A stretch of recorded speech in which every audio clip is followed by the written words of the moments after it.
Hello, and thank you for joining us here on Israel. I'm Ben Caspit from Tel Aviv. The strategic dialogue between Israel and the United States on Iran is scheduled to begin very soon, which is more than can be said for negotiations between the US and Iran.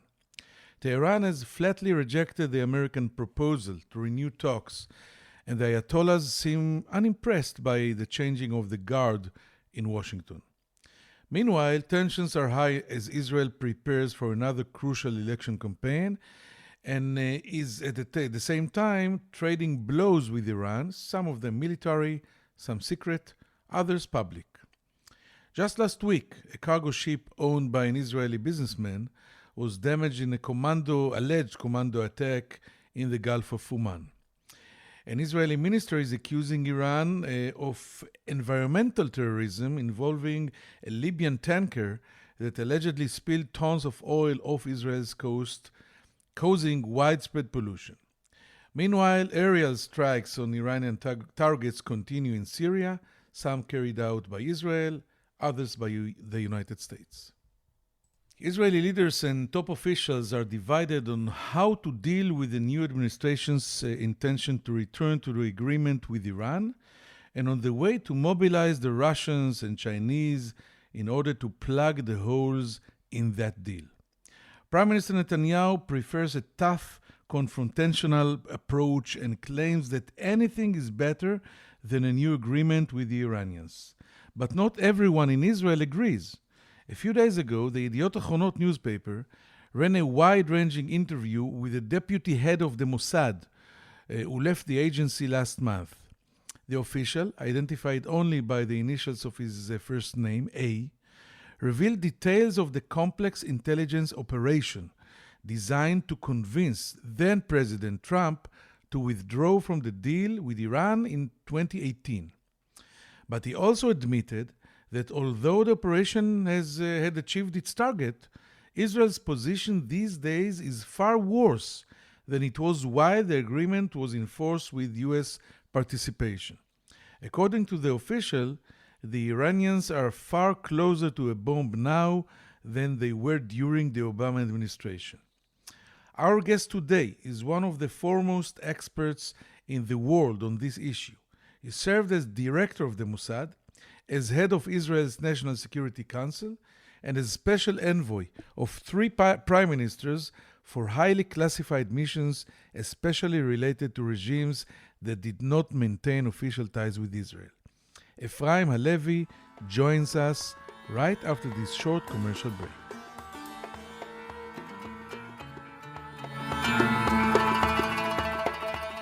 If you're listening to this podcast, you obviously care about the Middle East, and if you do, you should probably be reading Al Monitor. Al Monitor is a global newsroom headquartered in Washington, D.C., with a network of over 160 contributors around the world. Al Monitor offers first-class reporting and analysis from a range of perspectives, and an approach that represents the highest journalistic standards, as well as an award-winning commitment to press freedom and independence. If you haven't done so already, visit us at almonitor.com, check out our articles, and sign up for our free newsletters. There's a lot to choose from, including the Week in Review, an essay that offers unusual insights and forecasts into the region based upon Al Monitor's outstanding reporting. And if you haven't done so, please subscribe to our Al Monitor podcast on your favorite podcast platform, on Israel with Ben Caspit, and on the Middle East with me, Andrew Parasolidi.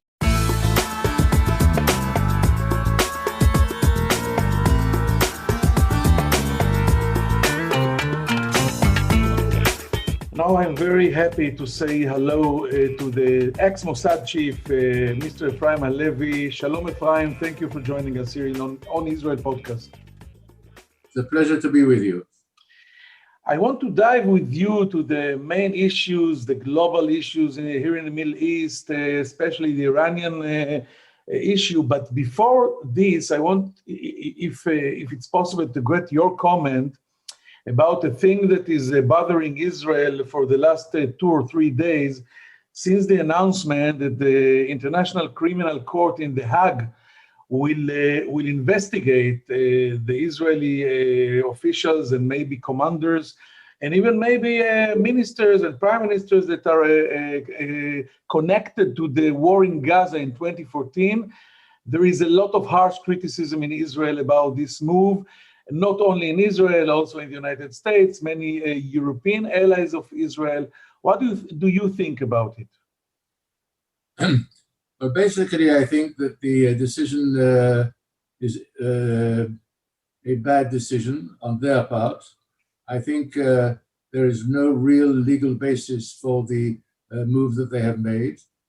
And I think it's very possible that the upcoming prosecutor who will be taking over will review this decision and possibly also cancel the whole move, because the Palestinians are not a state, because they are not members of the international community as such, and therefore I think there is no locus standi. But I do think that we have, as often happens in these cases, we have overreacted in Israel, because I believe that we would be better served if we did not play this story up and cry foul and immediately introduce the element of this being an anti-Semitic act.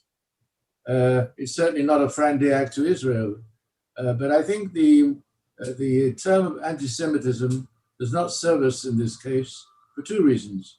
A, because those who have initiated this move are Semites, and secondly, because anti-Semitism is generally believed to be the way that the Jewish people were treated over 2,000 years. We had several events in our history after we left our homeland here over 2,000 years ago. And the last and major event was, of course, the Holocaust, when we lost 6 million of our brethren.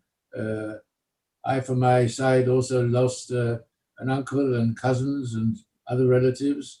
And as far as European Jewry is concerned, there's almost nobody who didn't have family that succumbed to the Holocaust. But I think we should not mix these matters. Israel today is not in a position to face anti-Semitism on part of the Palestinians. This is a struggle between two nationalist organizations, movements, who are each vying for control of a piece of land. And I think that we have our case, and I think it is a strong one. And I think our recent history of the last 100 years is much more important in terms of the way we built this country up to be a major power in the Middle East. And we should not appear as trying to shelter behind the how should I put it, the mantle of anti-Semitism, because if you attack a synagogue or a temple, one of the temples of Reformed Jewry in the United States, that is anti-Semitism. But I think that the struggle between us and them is not over anti-Semitism. It's about something much more deep and much more significant for us and for them. I have to say that I agree with you totally. So if I summarize, it's there is no need to panic, and it's a lot of things, but not anti-Semitism. And I want now to move forward to our main issue of this conversation.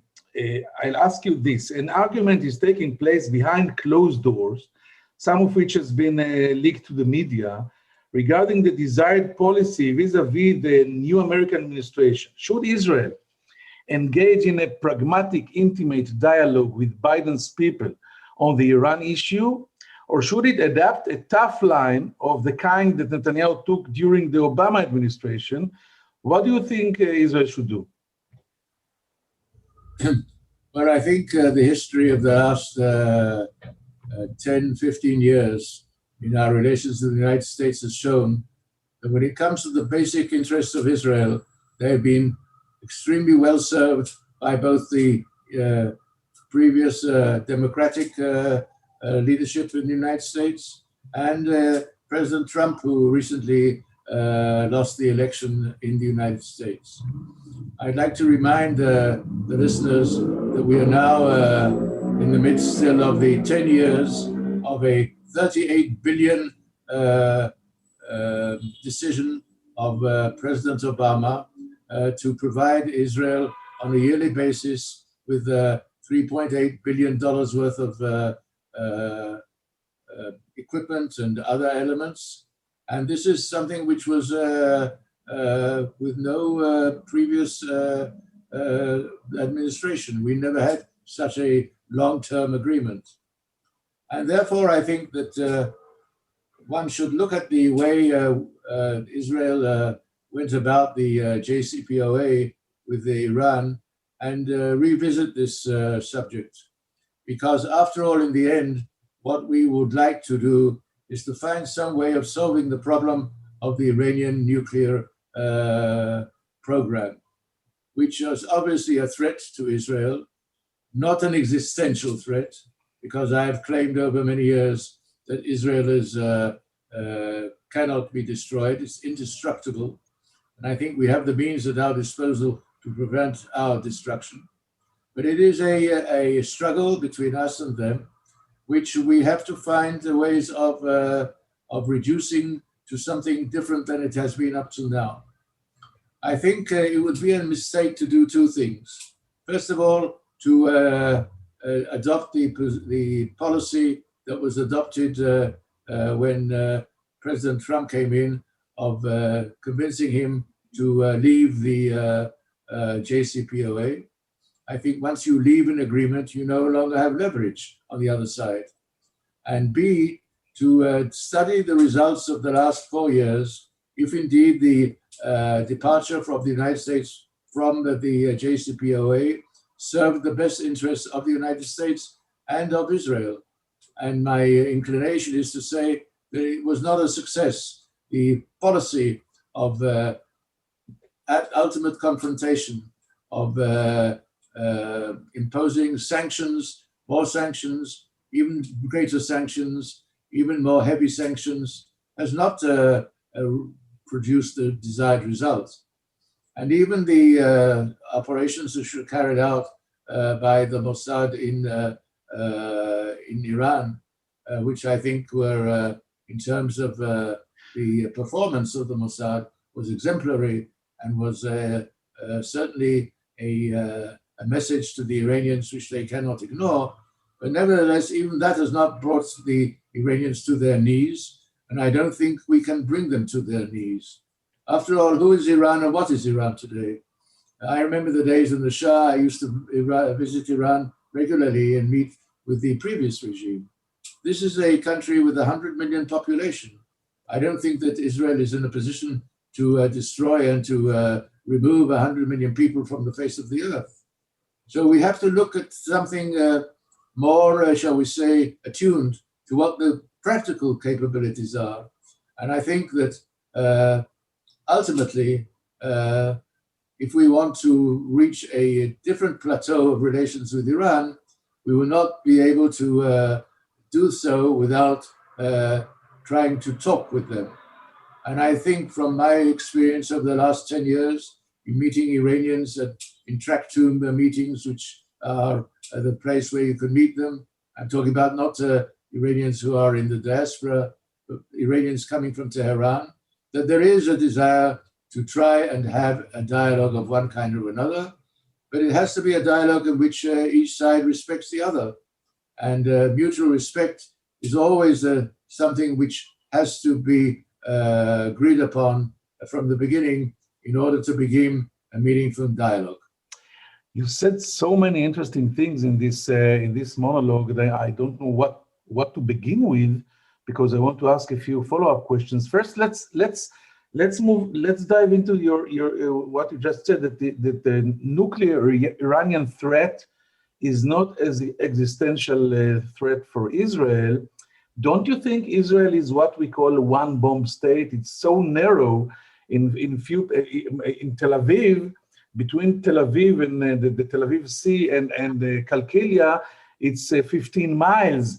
Can you imagine a nuclear bomb exploding there? Why do you think it's not an existential threat? And I have to say, your opinion is unique. Most of the Israelis or the experts in Israel I will talk to will say that it is an existential threat and it's a casus belli, and Israel cannot allow itself that Iran will be nuclear. You say vice versa. Can you explain, please? Look, first of all, I'd like to make clear that I am against Of course. any desire on part of Israel to allow Iran to become nuclear. And the question is, how do you get Iran to step back from its programs and to change its policies? Is it by threatening Iran? You yourself have described what this can be in terms of the confrontation if it takes place on the military level. I don't want to go into the details of how Israel can defend itself against a nuclear attack. I believe that Israel has capabilities, both offensive and defensive, to meet this kind of threat. And I think we should have confidence in Israel's capabilities. This idea of a one bomb falling on Tel Aviv, of course, can mean, if you accept it in its entirety, that Israel has no chance of surviving Iran ultimately. And the best thing we should do is to grab the first seats on an Israeli aircraft or a foreign aircraft and travel to London or to Paris and spend the rest of our lives there. I believe this is wrong, absolutely wrong, because I think that the Iranians do not want a nuclear confrontation. I think they want to achieve a certain level of acceptance which we cannot allow them to receive at the moment. So what do we do about that? I think that parallel to taking all the necessary precautions to meet a nuclear threat, every and possible precaution, and I don't want to detail what these means, but I think we should take them, and we are taking them. And at the same time, we should say, we are willing to talk to you, but we are willing to talk to you and to sit down and see how we can coexist. And I think that possibly in such a atmosphere, we might be not pleasantly surprised, but be surprised. I think we have to try it. We have to try it, and we have to try it seriously. There are many candidates who can bring this together. I think, by the way, that in our efforts to dialogue with the United States, we should refrain from naming individuals who we believe have been appointed by the administration to handle the file. There is a man called Rob Malley, who is a well-known person in Israel, and who is considered on the face of it to be a person who is not friendly to Israel. I have known Rob Malley for a long time. I don't agree with a lot of things he says, and I don't agree with a lot of his opinions, but he's a serious person. And I think we should avoid naming names and trying to find escape routes of trying to upset the system that President Biden has created in order to deal with the Iranian file. I think that President Biden is also committed to the defense of Israel, and I think there may be a different kind of a dialogue with the administration would serve a useful purpose. I think the confrontation between President Obama and the Israeli government before President Trump came on the scene was a mistake. It did not receive the results. And I think you have to judge things by results and to recognize that you tried one way or another, and this way has not brought the desired results, and therefore you must change your tactics and change your strategies. When you meet Iranians, like you just described, do they know that? No, I will rephrase it. They sit with you knowing you are a former Israeli official. Is the regime in Tehran is aware to these kinds of meetings? And actually, I want to ask if you believe that a dialogue between Israel and Iran is possible, even maybe not direct dialogue, but through mediators or proxies or whatever. Look, I do not meet these people under a clandestine cover at all. I come to international meetings, track 2 meetings, with the people from all places around the world, and there are also Iranians there, Iranians who come from Tehran. And they know you are Efraim Halevy, ex-chief of Mossad, and they still talk to you. I'm Efraim Halevy, ex-chief of Mossad, yes. And what do you hear from them? Now, some of them don't talk to me, obviously. But those who do talk to me, and I always talk in the presence of other people, I'm never alone with them, is the following. They say that Iran wants to be a regional power. And in order for Iran to be a regional power, the number one, how should I say, the subject number one for them at this particular stage of the conflict is that they will ultimately achieve a common border with Israel. That is the strategic effort that they are involved in. That is why they're in Syria today. That's why they've been trying to get gradually to move down south and to get as nearly as possible to Israel and to have a common border. And this is something which we have not allowed, and rightly so. And therefore, we are now in this situation in which we're not only declaring our policy on this, but we have also been taking steps in the form of aerial combat and aerial attacks on their positions and their capabilities in Syria. And as you see, we have also the tacit understanding with Russia and with President Putin that he is, although there is a major Russian presence in Syria, the Russians have allowed this use of the Syrian airspace by us to destroy many of the attempts that the Iranians have been engaged in to increase and to spread their control southwards. Now there is a kind of a dead heat here. It's we're now been going through this for several years now, and I think that the time has come now, after the Abraham agreements, where we have been able to create a relationship with the many of the powers in the Gulf. I think this is a positive development. By the way, we have worked in the Gulf for many, many, many years. I was in the Gulf in the 70s, meeting heads of state there before I was even head of Mossad. And some of the activities which I was involved in ultimately brought about a meeting between the former Prime Minister Rabin immediately after the agreement with Jordan, when he visited Oman and he came to Muscat and he had a meeting with the former leader of ruler of Oman, Caspit, and this was announced publicly. But he met him in 1994, and I met Caboose bin Sultan in 1975, which means to say 20 years before. So we have been active over many years. This is not just activity which has been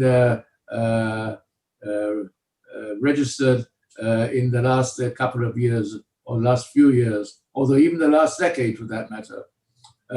We have had relationships with leaders there over a long period of time, where there was a time when we had a foreign ministry position in Oman.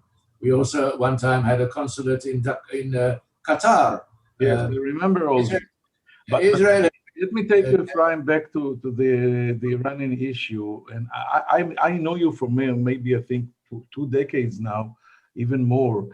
And not only you, many Israeli officials, and Israel itself has been waiting at least 20 years for the Ayatollahs to be overthrown, and still believes it's only a matter of time. But on the other hand, like you said before, there are no significant indications of such development, despite the economic hardships and dislike of the revolution among the younger generation. The regime in Tehran appears stable. Like you just said, we cannot take them to their knees. Did you change your mind on this? I think we have to have a lot of patience here. I think we have to, as I said, put together a strategy which will take us for several years forward.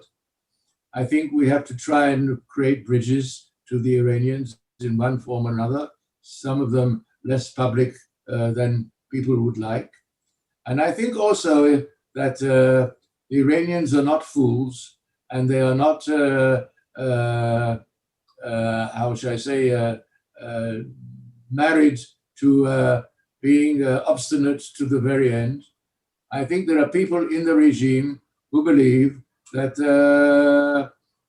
maybe the time has come to have a different policy. There's going to be an election in a few months' time now for the position of the president of Iran. The president of Iran, the current president in Iran, will be stepping down, and there'll be an election. One of the candidates for election is Ahmadinejad, who in the past was a very, very anti-Israeli figure in every sense of the term. The way he expresses himself these days on this issue is quite different than the way he expressed himself many years ago. I'm not saying he's a great fan of Israel. But he's not a Zionist. No, but I think he's speaking different than he's spoken in the past. We should not simply dismiss this kind of event, or this kind of I don't want to overplay it, but I'm putting it as an example that people sometimes change their minds. And I think that policies have to be attuned to the immediate, to the present. In the end, you've asked me whether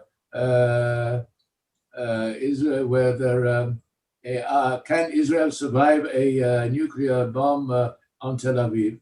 I won't answer that question, but I'm asking you, do you think that if Israel attacked Iran, we could destroy Iran and remove it from the face of the earth? I think we have to be a little more modest in the way we assess our activities. It's I think about we time to be a little modest. Last question about the Iranian issue. Do you think there is still a military option in a worst case scenario, maybe a military option by the Americans or even by Israel itself alone? But my answer to that question is I don't know. And if I did know, I wouldn't tell you. So I don't think that this is a subject which we can discuss openly through this format that we have at the moment. But I think that the way people approach this is to say that all options are on the table. That can be a very nice phrase, and it allows you a large latitude of thought and of possibilities. Okay, now I want to close this very interesting conversation in asking you, in rushing to develop its ties and relations with second and third tier countries such as the Emirates, you just spoke about it, all the new treaties and the old treaties, Bahrain and Sudan. Is Israel neglecting its veteran peace agreement partners like Egypt and Jordan? And you are, I think, maybe the most veteran expert, especially about the Jordanian issue. Relations between King Abdullah and Netanyahu are in all-time low. Do you think they can be improved? As you know, it's famous to say it takes two to tango. As you know, I was deeply involved in the relationship with Jordan. And in the past, I was also active in repairing some of the damage which happened in our relations with Jordan in 1997 with the Mossad affair. And as you probably also know, I had not only good relations with the late King Hussein, but also with King Abdullah. And I think King Abdullah is basically a very, very reasonable and well-balanced leader of Jordan. And I think, as I said, it takes two to tango. Let's not forget that Jordan and Israel have the longest border between Israel and any other country in the region. Let's not forget that in the past, Jordan was the place where terrorists used to get together and to plan and launch attacks against Israel. The fact that we have a peaceful border with Jordan and Israel removes the necessity of Israel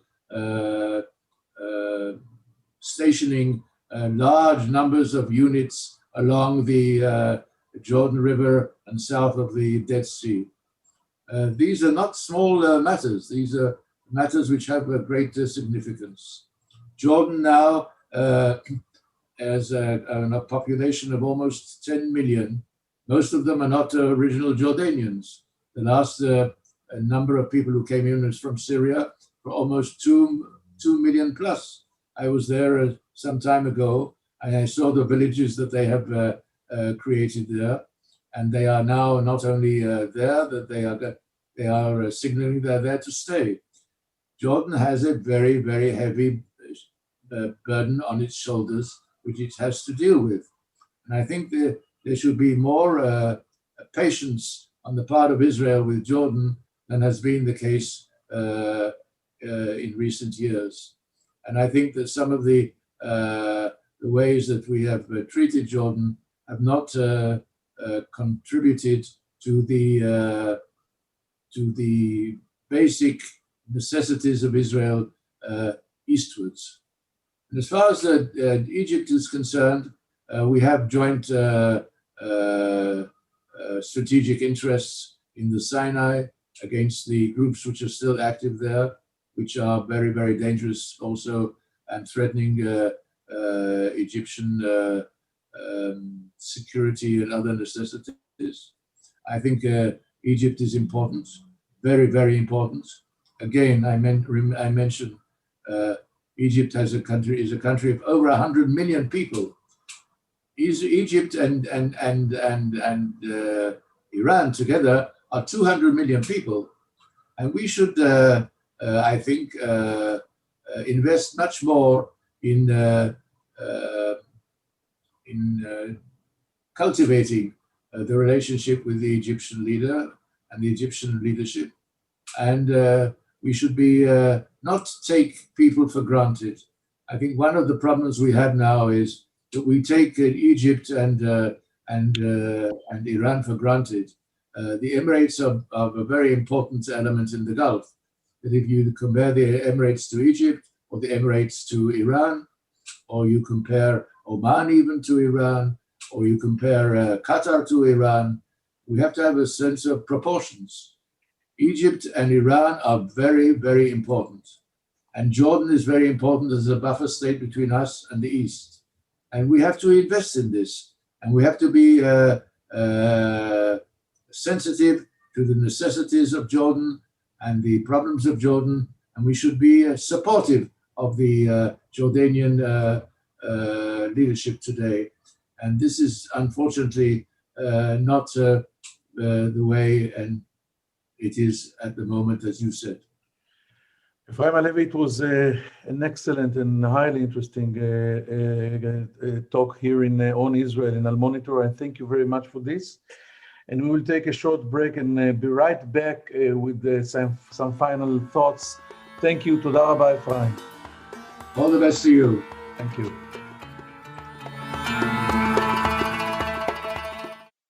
I'm Andrew Parasolidi, president of the award-winning media news site El-Monitor, where we cover the Middle East with some of the best reporters and columnists anywhere. And I'm excited to announce our new podcast, On the Middle East, where each week I will interview newsmakers from the U.S. and the region about the latest news and trends with additional commentary from our on-the-ground correspondents. Those of you who follow the region know that what happens in the Middle East doesn't stay in the Middle East. And to cite another great movie line, every time the U.S. tries to get out, the region pulls us back. Your time is valuable, so let me promise you this. You will learn something and you will never be bored, because each week we'll be talking with and listening to those leaders who are making the news and shaping the trends in this critical and fascinating region. So please subscribe to On the Middle East with me, Andrew Parasolidi.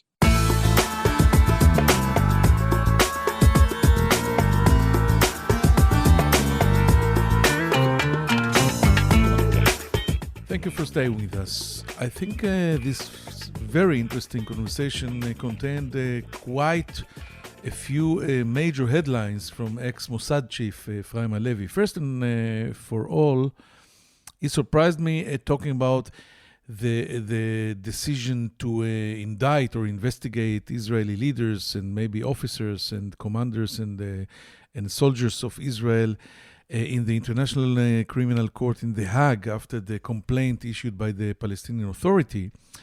Efraim Halevy said it is a very bad decision. It's not based, it doesn't have any legal or judicial basis.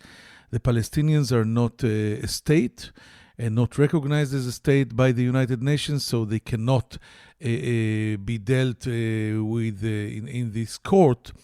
But after having said all that, he also said, by the way, that the new Attorney General in The Hague that is going to take office within, I think in June, within a few months, may check or review or even reverse and cancel this controversial decision. But after having said all that, he said that the screams and yells about anti-Semitism in this occasion is false. Israel is a superpower. In the last 100 years, Israel made itself a regional superpower in the Middle East. It's about time to stop hiding behind claims of anti-Semitism, especially when we mean that the Palestinians themselves are Semites, and it's a confrontation between two movements.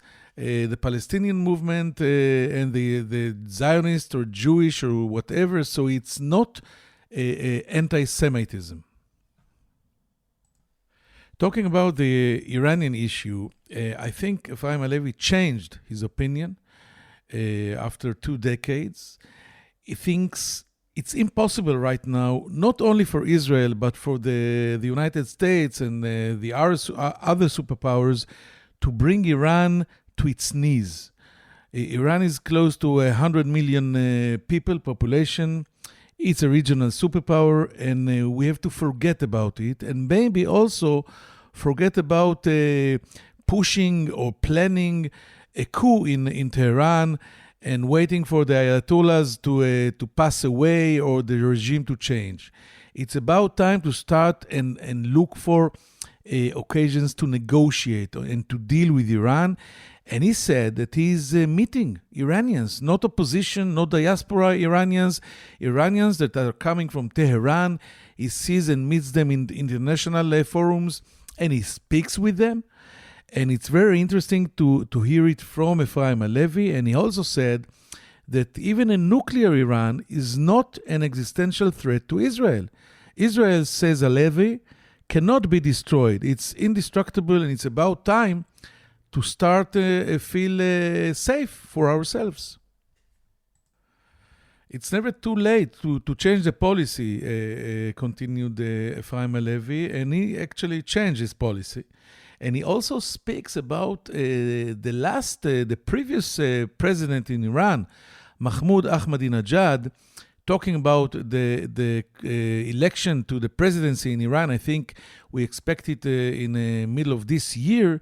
And Ahmadinejad, who was a very anti-Zionist and anti-Israeli, is one of the candidates. And Efraim Halevy says, listen to Ahmadinejad. He speaks now a lot differently about Israel and the problems than he did before. So it's about time to start checking the possibility to build bridges with the Iranians and not explode them. And I asked him if there is a military option to finish or to destroy the nuclear facility or infrastructure in Iran. And he said, of course, I don't know. And if I would know, if I knew, I wouldn't have tell you. So this is actually an expected answer from a guy that was the head of Mossad. In the last question, I asked Efraim Halevy about the relationship between Israel and Jordan and Egypt. He was the closest Israeli to late King Hussein and also to King Abdallah. Efraim Halevy was the guy that was sent to mend the wounds and try to overbridge the gaps after the attempt to assassinate Khaled Mashal by Prime Minister Netanyahu in 1997 in Amman, in Jordan. And he says that in order to keep the relationship with Jordan close, you need two to tango. He actually criticized Netanyahu and the Israeli government for not supporting enough the Jordanian leadership. And Jordan is a real asset for the Israeli national security, and we take it for granted, and it's not very good. That's it. I hope you enjoyed it. See you here next Monday in On Israel. I'm Ben Caspit. Take care.